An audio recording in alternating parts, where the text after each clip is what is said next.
Assalamualaikum warahmatullahi wabarakatuh teman-teman. Balik lagi di channel gue. Oke, di video kali ini gue akan menceritakan tentang pengalaman gue di Gunung Gede Pangrango di tahun 2010. Pertama kali gue naik gunung itu di tahun 2010, tepatnya pas gue lulus sekolah. Pertama kali gue naik gunung itu tepatnya di tahun 2010, dan gunung pertama yang gue naikin adalah Gunung Gede Pia Jalur Putri. Dan di sini gue akan menceritakan tentang pengalaman gue. Kebetulan pas gue naik gunung itu, perdana kali gue naik gunung itu Pia Putri Gunung Gede Pangrango. Dan kebetulan di situ juga ada apa ya, di situ gue nolongin pendaki lain juga sih, nolongin pendaki lain karena hipotermia dan dia juga masih pada sekolah. Kalian mau tahu ceritanya gimana? Langsung aja kita masuk ke videonya. Oke, jadi pas gue naik Gunung Gede Pangrango itu gue bersama teman-teman rumah gue sebanyak 12 orang. Kita 12 orang itu naik malam. Sekitar jam 10 malam kita start dari base camp Simaksi via Jalur Putri Gunung Gede Pangrango. Di situ gue naik malam, dan kebetulan di situ juga yang naik malam bukan cuma rombongan gue doang. Ada 3 rombongan lagi, tapi dia jalan duluan, tapi kita papasan di jalan. Nah pas gue naik kan gue menaik start malam ya. Ya mungkin estimasi pendakian Gunung Gede Pangrango dari base camp Simaksi sampai ke Surya Kencana sekitar 7 jam, kalau nggak 8 jam. Mungkin kalau santai banget mungkin 9 jam ya. Kebetulan gue di sini 8 jam karena gue naik jam 10 malam dan gue nyampe juga jam 6 pagi sampai Surya Kencana. Oke, pas pertama gue start jam 10 malam karena irit air juga karena gue naik malam ya kan. Ya banyak-banyak berhenti juga sih di jalur lah. Nyampe lah gue jam 6 pagi nih. Nyampe lah gue jam 6 pagi di Surya Kencana. Di situ gue bareng bule. Ada bule juga di situ. Bule suami istri mungkin kali ya. Akhirnya gue foto bareng sama bule dan sama ada keluarga dari Cina. Turis juga Cina. Dia satu keluarga juga sama anaknya 2 sama istrinya. Dia pakai Get dah kalau nggak salah.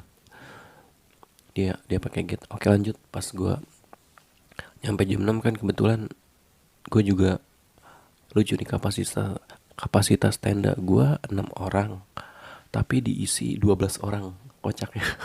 Di situ gue tidur duduk tuh, aduh ampun dah, udah bocor lagi.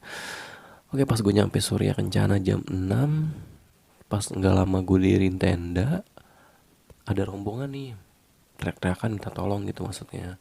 Nah, dia rombongan 12 orang dengan apa ya, rombongan 12 orang yang 11 orang ini masih pelajar, masih sekolah, dibawa sama alumninya 1 orang. Jadi mereka total 12 orang, dan di situ ada yang hipotermia 2 orang. Nah, kebetulan dia minta tolongnya di tenda gua.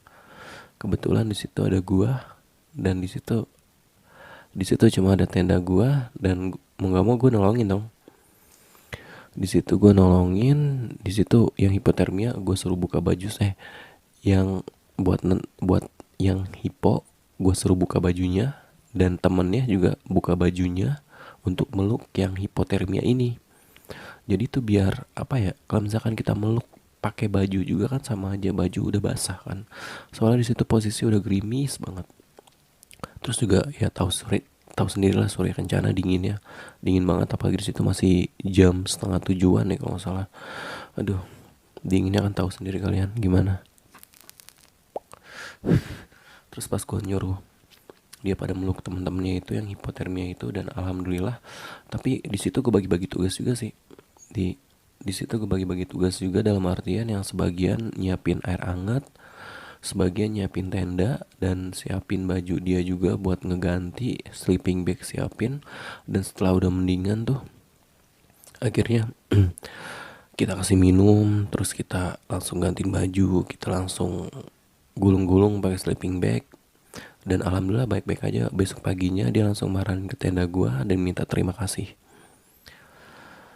Jadi intinya buat kalian yang bukan nemuin sih, ada teman kalian hipotermia, tolong pergerakannya dilebih cepetin lagi. Jangan cuma ditontonin, maksudnya dibantuin dengan pergerakan yang cepat. Bagi-bagi tugas. Di situ ada yang melukin dia, ada yang gosok-gosok dia biar nggak basah badannya, bajunya, celananya dibuka semua. Gak usah malu, namanya temen ya kan, cuek aja. Terus juga yang meluk dia juga jangan pakai baju, buka juga bajunya. Intinya harus sigap.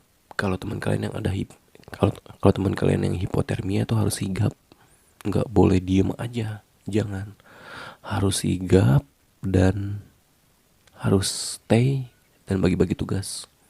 Bagi-bagi tugas itu dalam artian ya sebagian masak air yang hangat gitu buat ngangetin badan dia nanti, buat minum gitu kayak teh manis. Teh manis campur telur angin juga ajib kalau kata gue. Terus ditambah sebagian ada yang bongkar masang tenda gitu. Terus sebagian ada yang nyiapin baju dia. Intinya gerak cepet, stay, ya harus begitu emang. Jadi jangan pernah apa ya, jangan, bukan ngeremehin sih, jangan pernah anggap enteng hipotermia itu, soalnya taruhannya juga kan di situ, ya kalian tahu sendirilah, nyawa juga ya kan. Di situ tarian nyawa juga, takutnya nyawa orang hilang atau kemana gitu ya, amit-amit lah ya. Jangan sampai oke setelah gue bantuin itu paginya dia minta terima kasih, ya di situ gue seneng, dalam artian di situ gue perdana naik gunung tapi bisa ngebantu orang yang hipotermia. Terus juga kenapa gue tahu cara-caranya, ya karena gue pernah nonton sebelumnya gue pernah nonton gimana cara nolongin orang hipotermia. Alhamdulillah berarti juga gitu maksudnya. Oke, demikian video dari gue, kurang lebihnya mohon maaf. Gue cuma hanya cerita sekedar singkat-singkat aja. Intinya yang bermanfaat juga buat kalian. Kalau ada teman kalian yang hipo atau kesurupan atau enggak ngelamun, langsung geser, langsung tegur. Maksudnya jangan diliatin doang gitu, apalagi yang pada ngelamun, senggol. Tapi jangan dibacok, senggol bacok itu namanya kan. Senggol lah intinya, jangan sampai ngelamun. Terus kalau ada yang hipo segera. Terus kalau ada yang haus juga kasih air. Kalau lapar juga makan, jangan jaim gitu maksudnya.